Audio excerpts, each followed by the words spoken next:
Hey, Tim here with Expert Power Wash. Wanted to show you these brand new machines that we have custom built for us. As you guys know, we don't use any off-the-shelf pressure washers. We want the very best on the pressure washing skids that we build. And we've just made some new updates to these machines, and I wanted to jump on here real quick and just show you guys what we got here.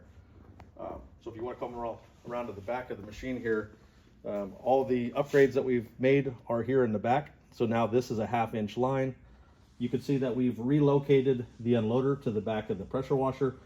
Anybody that's tuning into these videos and have not seen the stuff that we build, we've been doing this for a long time. So, but one of the newest upgrades that we've done is this is 1/2-inch, and this is the pulsar unloader.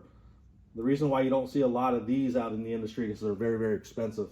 Most people don't think consumers like you guys are going to pay the price to have one of these unloaders. But if you're looking for something that is best of the best, this is it right here. I'll show you over here on one of these. This is actually a 630. So this is a 5.5 gallon per minute. This is the, does that say 630 on the front of that one? Mm-hmm. Yep. So if you come around over here, this is a 3/8 line. So we were putting these on the other 8 gallon a minute machines that we were having built. And then you can see that that still has the K7 unloader on it. And then if you come around to the back here, these are all 5.5 gallon Honda GX 390s here. These all have block mounted K7 unloaders. And when I mean block here, if you look down here, this is the block.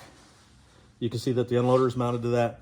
Then of course the line relocating that. So again, coming out of the pump, most people are going to be using like the VRT3 unloader, the blue spring, green spring on those.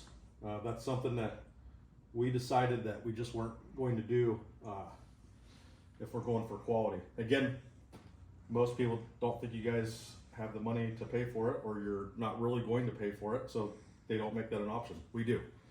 Again, you take a look at these. Here's another one of those with the pulsar unloader. And then these other ones here. So these are all ready to go on skids. This is going to be a slight little upgrade, and then going to be the standard equipment going forward for all the 8 gallon a minute pressure washing builds that we do. So